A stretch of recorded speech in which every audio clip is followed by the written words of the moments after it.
सूरज मुखी तीसरा इंशा, हूफडॉर्फ में 4 दिन, इंशे सफरनामा, शारिक अली, वैल्यू वर्सिटी।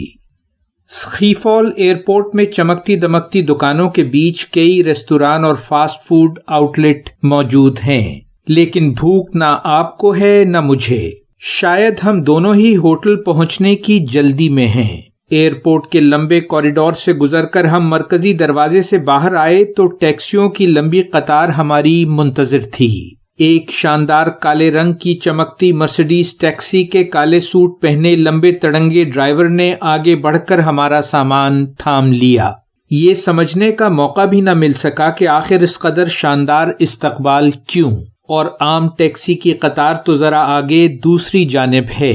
बहरहाल सामान रखा जा चुका है और अब हम इस जरूरत से ज्यादा बड़ी और शानदार टैक्सी में बैठे हूफडॉर्फ में वाक़े मैरियट होटल की जानिब रवां दवा हैं। इर्द गिर्द का नजारा काबिल दीद है।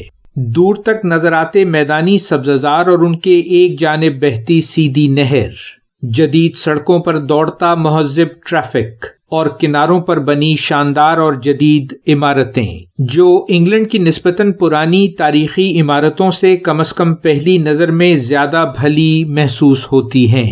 10 या 15 मिनट की ड्राइव के बाद टैक्सी होटल के मेन गेट के सामने जा खड़ी हुई। पुरफिजा हरे भरे माहौल में कोई 200 कमरों वाला बारोब होटल। ड्राइवर ने सामान बाहर निकाला और टैक्सी का बिल पेश किया तो अंदाजा हुआ कि लग्जरी टैक्सी में बैठना कितनी बड़ी गलती थी। बादिल नाखास्ता बिल की अदायगी करने के बाद होटल का घूमता मरकजी दरवाजा धकेल कर सामान खींचते हुए सयाहों की रौनक लिए लॉबी से गुजरकर रिसेप्शन पर जा पहुंचे। बाएं जानिब शीशे की दीवार से झांकता शानदार रेस्टोरेंट और बार और उसमें जारी चहल पहल साफ दिखाई दे रही थी। एक कोने में बिलियर्ड खेलते खुश लिबास मगरबी सयाहों की खुशगवार चीखो पुकार। कतार जरा लंबी है।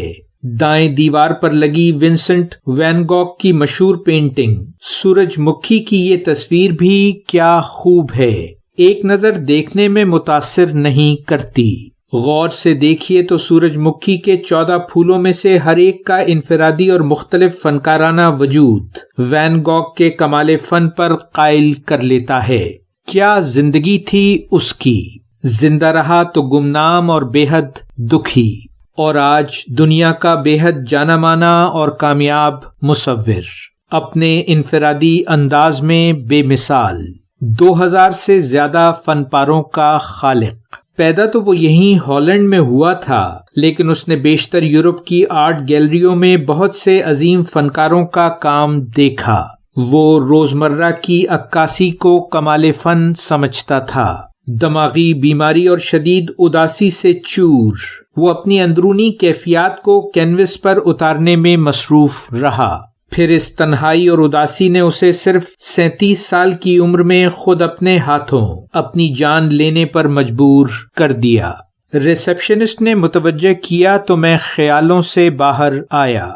फोन स्क्रीन पर बुकिंग लेटर दिखाकर कमरे की इलेक्ट्रॉनिक चाबियां हासिल की और कुशादा लिफ्ट में सामान समेत दाखिल होकर दूसरी मंजिल का बटन दबाया। जारी है वैल्यू वर्सिटी, शारिक अली।